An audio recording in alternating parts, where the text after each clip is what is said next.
America first, Israel second. Так українці іронізують на США, що замість допомоги нам надсилають трильйони доларів в Ізраїль, який воює з в рази слабшим супротивником. У цьому відео ми розкажемо, як насправді працює американська допомога Ізраїлю, покажемо цифри, куди Вашингтон відправляє гроші і хто є найбільшим їх реципієнтом. Розкажемо, як Ізраїль прийшов до того, аби стати ключовим союзником США на Близькому Сході, і чи захоче Україна повторити цей шлях. Пункт перший. У найважчі дні Ізраїль воював один. Одразу після проголошення власної незалежності країна Ізраїль стикнулася з військовою агресією усіх своїх сусідів. Арабські країни не могли допустити існування єврейської держави на Близькому Сході і вирішили зіштовхнути євреїв в море. І ось цей момент США разом з іншими країнами-членами ООН притримувалися ембарго на постачання зброї в Ізраїль, не дивлячись на те, які важкі бої вони тривали після в рази переважаючого супротивника. Тоді зброю євреям продавали лише дві країни – Югославія та Чехословаччина. Тобто це відбувалося якраз таки зі згоди опонента США – Радянського Союзу, який тоді вважав, що єврейську державу можна буде схилити на власний бік. Наступна війна Ізраїля відбулася в 1956 році, коли вони разом з Англією та Францією вирішили забрати в Єгипта Суецький канал, який вони до цього незаконно анексували.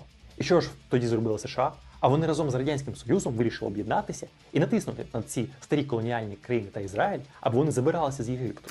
Так, тоді США вважали, що вони можуть перехопити полум'я деколонізації в африканському континенті і підтримували всі місцеві режими, яким кровожерливими вони не були, і як би вони потім не виступали проти самих Сполучених Штатів.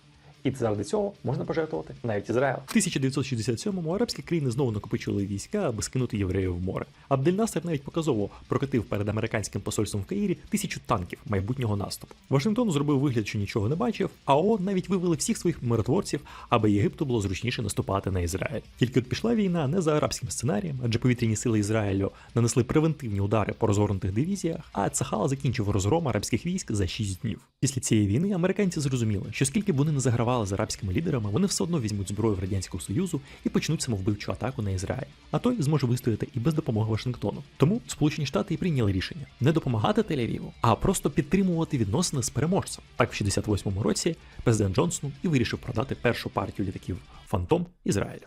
Пункт другий – священна ядерка. Ви ж не думали, що поставки зброї та фінансова допомога з початку 70-х зробила Ізраїль вічним союзником США?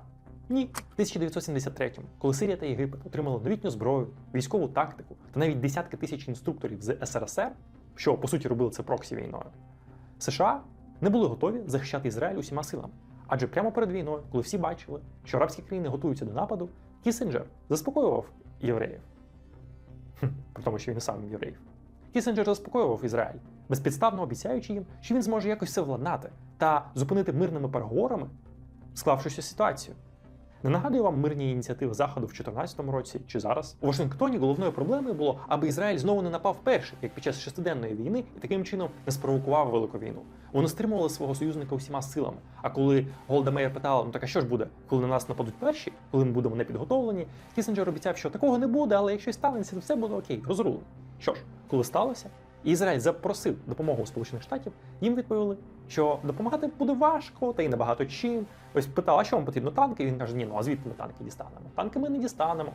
Ось як на документах. Літаки та ні, ну літаки забудьте, їх там не привезти, там цю зброю. Коротше, зливали Ізраїль, як поляки в 39-му.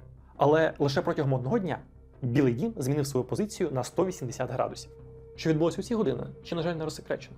Але виходячи зі слів свідків та фактів, ми можемо бути впевнені, що в цей момент євреї показали свої 17 балістичних ракет з ядерним зарядом «Єрихон», які і перевернули всю гру. В цей момент США зрозуміли, що якщо програє Ізраїль, то програють усі, адже буде велика ядерна війна на Близькому Сході. І вони не можуть дозволити собі таку ескалацію. Як знаєте, вони бояться саме її, як славнозвісний деескалатор Саліва. І тоді вони провели знак рівності, що постачання конвенційних боєприпасів – це зупинення ядерної війни, якої Штати завжди боялися, та й зараз продовжують нераціонально жахатись. Так протягом дня США погодилися на повітряний міст з доставкою озброєнь до Ізраїлю. Туди гналися і літаки, і важка техніка, і артилерійські снаряди, та все, що інше було потрібно євреям. Адже у Вашингтоні провели знак дорівнює між конвенційною допомогою та відсутністю ядерної війни. Знаєте, яка меншина становить лише 2% населення США, проте займає 5% місць в Конгресі та аж 10% місць в Сенаті? Правильно! Насправді більшість євреїв, що проживають в Америці, не є релігійними і не підтримують паломництво на святу землю. Відповідно, і витрачати свої податки на допомогу іноземцям вони не дуже хочуть. Тим паче, що проізраїльський лобізм він конвертується в антисемітизм і вже шкодить самим євреям, не дивлячись на те, що вони голосували з демократів чи прямо підтримують зупинку допомоги Ізраїлю. Але навіть в такій ситуації, коли американське суспільство поляризовано, так, навіть підтримка України американським суспільством була більше. Проте тут ані наші, ані американські політики не змогли конвертувати їх дії.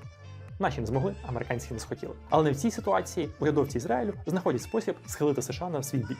Ключову роль тут грає AIPAC, лобійський фонд Ізраїлю, що має ревеню $100 мільйонів щорічно. Як ви розумієте, у роки виборів ця сума збільшується ще більше. Діяльність цього фонду вона викликає певне занепокоєння в самих штатах, адже політики, які вибираються в саму країну, аби вирішувати її внутрішньополітичні питання, мають при цьому перехилити коліно перед Ізраїлем. На щастя, в самого Ізраїля є гарні аргументи, чому підтримка для них є в інтересах самих Сполучених Штатів, що ми вже розглядали раніше, але до ключових аргументів ми перейдемо далі. Пункт номер 4. Ворог мого ворога має діяти в моїх інтересах. З моменту своєї появи і до операції з пейджером ізраїльські спецслужби є ефективніші за американські. Звісно, ви можете згадати провал розвідки Ізраїлю 7 жовтня, який призвів до великої резанини. Але на кожен факап ізраїльтян можна знайти з десяток факапів ЦРУ. Звісно, найбільший прокол американців відбувся 11 вересня, коли в США захопили 4 літаки і вбили 3000 людей. І вже після цього американці розпочали свої воєнні кампанії на Близькому Сході. І тут ізраїльський союзник їм знадобився як ніколи. До речі, теракт 11 вересня – це єдиний випадок в історії, коли НАТО застосувало свою 5-ту статтю. Тобто єдині, хто застосовував НАТО в історії, були самі американці. США використовує безцінні розвіддані, які Ізраїль збирає на Близькому Сході та по всьому світу. США переймає ноу-хау в Ізраїлю. США як вчиться на спецопераціях Ізраїлю, так і підтримує останнього, коли той виконує за них брудну роботу. Наприклад, США намагається сторгувати з Іраном про ядерну угоду, в той час як Тель-Авів, бачачи в цьому екзистенційну небезпеку для себе, бомбить всі ядерні розробки Ірану. І саме Ізраїль є більш ефективним в плані ядерного стримування близькосхідних диктаторів. І кожен долар американської допомоги уряд Вашингтоні намагається використати на свою користь, аби змоделювати поведінку Ізраїлю, аби змусити Тель-Авів діяти в інтересах Вашингтону, навіть інколи всупереч своїм. Пункт 5. США заробляють на Ізраїлі. Почнемо з обсягів економіки. ВВП складає понад $500 мільйони, а ВВП на душу населення в Ізраїлі – це $55 тисяч. Це, до речі, в 10 більше, ніж в Україні. Економіка Ізраїлю є доволі ефективною та містить багато інновацій, які США хочуть прийняти. Загалом там багато стартапів та новітніх технологій, але ніщо не зрівняється з винаходами в гідропоніці, як можливість США впливати на ВПК Ізраїлю. Адже коли Вашингтон дає свої гроші, він впливає на те, що Ізраїль буде розробляти. А коли Вашингтон робить спільне виробництво, то він може визначати, кому це можна експортувати, а кому ні. Наприклад, в нульових вирішили ізраїльтяни продати свої системи ППО в Індію. А США сказали: так зачекайте, ракети Arrow-2 ми разом з вами розробляли, продавати не можна. Вирішили в 70-х Ізраїль продати свої літаки Кфір в Уругвай, а США сказали, не можна. Тоді вирішив Ізраїль продати ці літаки в Австрію, чи хоча б в Тайвань, який США пообіцяли захищати. Але і тут Вашингтон сказав, ні, не можна. В 80-х США взагалі поховали ізраїльську програму з розробки власних літаків. Вона називалась Лаві, але ж у американців є власна серія F. F-16, F-22, F-35, які теж треба продавати. Продати їх нелегко, вони мають проблеми, але якщо вже продати, то буде дуже багато грошей. І ось ці гроші США отримає, тиснучи на союзників, аби весь ринок залишався їм. Або давайте поговоримо про інший кейс – славнозвісну систему «Залізний купол». Коли ізраїльтяни вирішили її собі розробити, США сказали, ми це не будемо фінансувати жодним чином і допомагати, бо у нас інші потреби, це вам треба, ви її розробляєте. Ну і що робити? Євреї взяли власні кошти платників податків і розробили цю систему, яка прекрасно захищає їх міста від терористичних атак. США на це подивилися і сказали, о, прикольно, у вас вийшло, а давайте виготовляти зенітні ракети для них в Арканзасі. І тепер США не просто продає євреям ракети, а ще й визначає, скільки і коли вони отримають. Взагалі, під час дослідження ми здивувалися, як багато є таких історій із бронетехнікою, зі стрілецькою зброєю. Коли США побачили автомат, що євреї майже розробили, сказали, а давайте ви його переробите заново, щоб він був дотичний до нашої системи АР. Ну, щоб було там все взаємозамінне, як набої, так і певні елементи. І змусив їх це дійсно так зробити. Тому, як сказали наші джерела в Ізраїлі, на кожен долар допомоги, що дають американці, вони планують повернути 10. Можна пожартувати про те, що євреї сидять в Ізраїлі, а жиди в Вашингтоні. Що ж, панове, розпочнемо з найбільшого реципієнта допомоги США, і це справді Ізраїль. Подивіться на цей графік, де врахована інфляція, ціни приведені зразка 2022 року. Ви побачите, що дійсно разом з військовою допомогою євреї отримують не більше, чисто монетарної допомоги вони отримують трохи менше, ніж Індія, і майже стільки ж, як Сполучене Королівство Великобританії. Тільки фінансової підтримки вони отримали на мільярд менше, ніж Індія. і майже стільки ж, скільки Сполучене Королівство та деякі інші країни. Особливо цікаво, що на другому місці тут незалежний Єгипет, який більшість своєї історії воював з Ізраїлем, але США все одно надавали їм як фінансову, так і військову допомогу. Та видно, ця ремарка Марко Рубіо, який пообіцяв не постачати зброю США в Росії, вона була не дарма. Також на цьому графіку цікаво те, що Південний В'єтнам, якого вже давно не існує, отримає від США більше грошей, ніж Україна. Ну а якби враховували Другу світову, то на першому місці явно було б Сполучене Королівство. А на другому місці, звісно ж, Совок, головний борець з американським імперіалізмом. Але не поспішайте казати, ну ось, Ізраїль отримує більше, ніж Україна. Адже якщо подивитися на графік за роками, то не було жодного року, навіть під час військових конфліктів, коли б США передавала Ізраїлю більше грошей на рік, ніж передають нам після початку повномасштабної війни з Росією. А на цьому графіку видно те, що ми пояснювали в 5-му пункті, що у військовій допомоги США є велика ціна, адже США сильно домінують в експорті до Ізраїлю, складаючи найбільшу частку порівняно з іншими країнами-імпортерами. І якщо цікаво, Ізраїль на другому місці за загальними обсягами закупівлі зброї в США. На першому місці знаходяться саудити. Висновки. Не така красна допомога, як її малюють. Якщо для України зараз західна допомога є питанням виживання, адже з-за кордону надходить буквально більша частина всієї економіки, всього ВВП країни, то для Ізраїлю допомога США ніколи не складала такого великого відсотку. США вчинили як виключно меркантильний союзник, який не сильно переживав через долю євреїв 30-х, в 50-х зайняв проарабську позицію, і лише в 70-х, коли побачив, що євреї захистили себе з лопатами та розробили власну ядерну бомбу, вирішив стати їх стратегічним партнером. Партнерство вилилось у постійне стримування Ізраїлю від попередніх воєн до розв'язання нинішнього конфлікту, де навіть Трамп, що робить найгучніші проізраїльські заяви, який переніс посольство США з Тель-Авіву в Єрусалим, таким чином визнавши юрисдикцію над ним. Він теж не проти укласти угоду з Іраном та замиритись з Хамасом. Тому політики, які розповідають вам, що США надають Ізраїлю нечувані суми і не отримують нічого взамін, вони або грають на своєму антисемітському електораті, або намагаються приховати власну ж некомпетентність в розбудові відносин зі Сполученими Штатами. Так наші політики люблять порівнювати Україну з Ізраїлем, але, здається, вони мають на увазі не те, що ми хочемо перші 20 років під час війни за виживання відбиватися одними лопатами, щоб США нам не допомагали, і лише потім, коли ми переможемо і вийдемо там на кордони Уральських гір, щоб вони почали нам якось допомагати, попутно стримуючи потенціал України.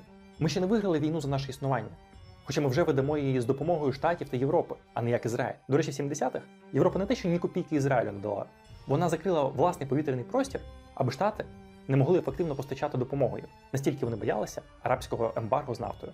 Трохи нагадую ситуацію з російськими ресурсами зараз. А от у чому можна слідувати Ізраїль, так це у відчутті гідності, на честь якої названа наша революція.